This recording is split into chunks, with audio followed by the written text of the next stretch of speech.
Assalamualaikum warahmatullahi wabarakatuh. Perkenalkan, nama saya Sultan Ramadhani dari kelas E Hukum Ekonomi Syariah. Di video kali ini saya akan menerangkan tentang 6 aliran hukum, 6 penafsiran hukum, dan 15 asas-asas hukum. Yang pertama, aliran hukum. Yang pertama, aliran hukum natural atau alami, yaitu hukum berasal dari moralitas dan nilai-nilai alamiah atau kebenaran universal. Contohnya seperti kehidupan manusia sudah diakui sebagai hak asasi manusia sebelum terbentuk di undang-undang. Yang kedua, ada positivisme hukum, yaitu hukum adalah peraturan yang dibuat oleh pemerintah maupun pemimpin, dan hukum yang sah adalah hukum yang tertulis. Contohnya, hakim hanya boleh menghukum seseorang sesuai dengan hukum yang tertulis yang ditulis oleh pemerintah maupun pemimpin. Yang ketiga adalah aliran hukum sosial, yaitu hukum harus sesuai dengan realitas sosial dan kebutuhan masyarakat. Contohnya seperti adanya Undang-Undang ITE karena perubahan perilaku masyarakat di era modern. Yang keempat ada aliran realisme hukum, yaitu hukum adalah putusan hakim pada suatu persidangan.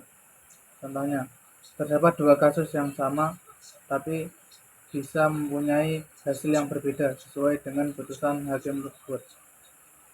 Yang kelima ada aliran utilitarianisme hukum, yaitu hukum adalah suatu peraturan yang memberikan manfaat bagi banyak masyarakat. Contohnya seperti adanya peraturan wajib memakai helm ketika berkendara yang bermanfaat memberikan keselamatan bagi pengendara tersebut. Yang keenam yaitu ada aliran hukum sejarah, yaitu hukum yang tumbuh bersama dengan adat istiadat, budaya, dan kebiasaan suatu bangsa. Contoh, hukum adat di Indonesia banyak yang masih diterapkan karena termasuk sebagai hukum sejarah bangsa. Selanjutnya yaitu 6 penafsiran hukum. Yang pertama, penafsiran gramatikal, yaitu menafsirkan suatu undang-undang melalui kaidah bahasa maupun arti makna dari kata pada undang-undang tersebut. Contohnya, kata barang pada KUHP dimaknakan sebagai benda yang berwujud. Yang kedua yaitu penafsiran sistematis, yaitu menafsirkan suatu undang-undang dengan melihat undang-undang lain yang berkaitan. Contohnya, menafsirkan pasal tentang waris dengan melihat pasal yang mengenai ahli waris yang sah. Yang ketiga yaitu penafsiran historis, itu menafsirkan dengan melihat sejarah atau latar belakang dari terbentuknya undang-undang tersebut. Contohnya, memahami undang-undang perkawinan dengan melihat secara historis tentang perubahan penetapan usia dalam pernikahan. Yang keempat, penafsiran teologis, yaitu menafsirkan suatu undang-undang dengan melihat tujuan atau manfaat dibuatnya undang-undang tersebut. Contohnya seperti peraturan wajib memakai helm bagi pengendara, bukan hanya karena menaati polisi, tapi dilihat dari manfaatnya, yaitu bagi keselamatan pengendara itu sendiri. Yang kelima yaitu penafsiran autentik, yaitu menafsirkan suatu undang-undang yang ditafsirkan oleh pembuat undang-undang tersebut. Contohnya seperti pembuat undang-undang pajak mendefinisikan sendiri arti penghasilan dalam undang-undang pajak. Yang keenam yaitu penafsiran ekstensif, yaitu menafsirkan suatu undang-undang dengan memperluas maknanya. Contohnya pada undang-undang pada KUHP, benda dimaksud barang dimaksud sebagai benda yang berwujud. Dengan penafsiran ini diperluas maknanya sebagai barang adalah benda yang berwujud maupun tidak berwujud. Selanjutnya yaitu 15 asas-asas hukum. Yang pertama adalah asas legalitas, di mana tidak ada pidana sebelum adanya peraturan. Contohnya, seorang tidak dapat dihukum karena cyberbullying sebelum adanya peraturan yang membahas tentang cyberbullying tersebut.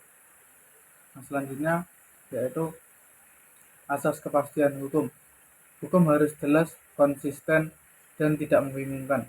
Contohnya, ketetapan pajak penghasilan harus memiliki tarif yang pasti sehingga tidak membingungkan masyarakat dan mengetahui kewajibannya. Yang ketiga yaitu asas keadilan. Setiap orang mendapat perilaku yang sama sesuai haknya. Contoh, dua orang memiliki tindak kejahatan yang sama, maka keduanya harus dihukum dengan hukuman yang sama, tidak melihat status sosialnya. Yang keempat yaitu asas kemanfaatan, yaitu hukum dibuat untuk kebaikan dan kesejahteraan masyarakat. Contohnya, penertiban lalu lintas di mana pengendara wajib memakai helm demi memberikan keselamatan bagi pengendara tersebut. Yang kelima yaitu asas proporsionalitas, yaitu sanksi harus banding dengan tingkat kesalahannya.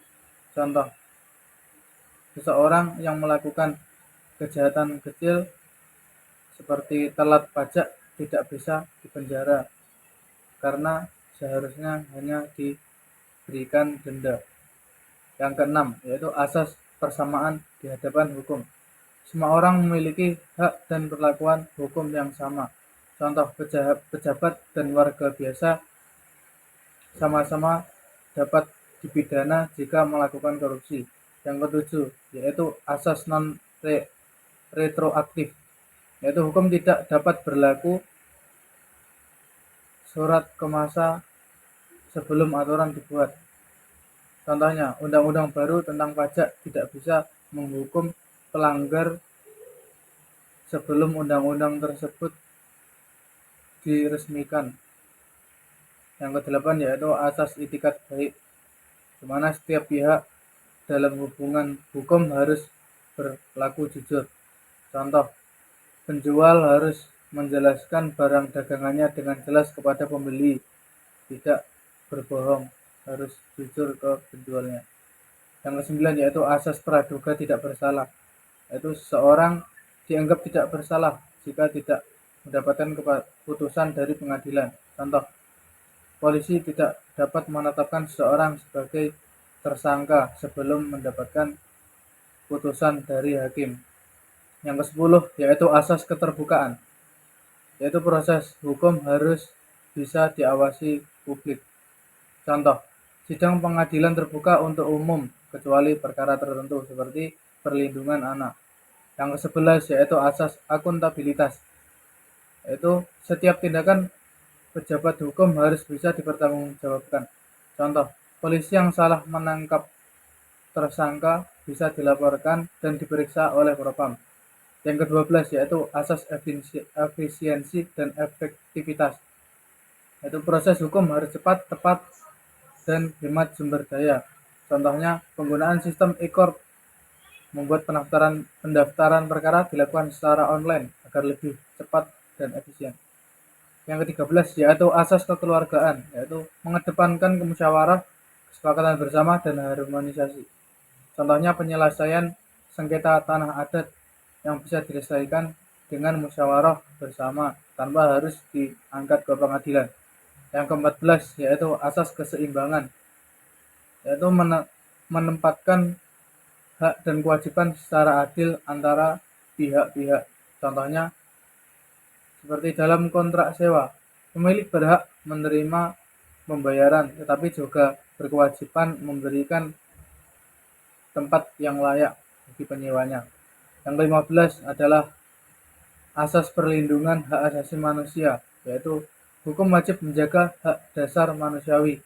Contohnya, tersangka tetap berhak mendapatkan bantuan hukum dan tidak boleh disiksa selama pemeriksaan. Sekian video penjelasan aliran hukum, penafsiran hukum, dan asas-asas hukum. Terima kasih.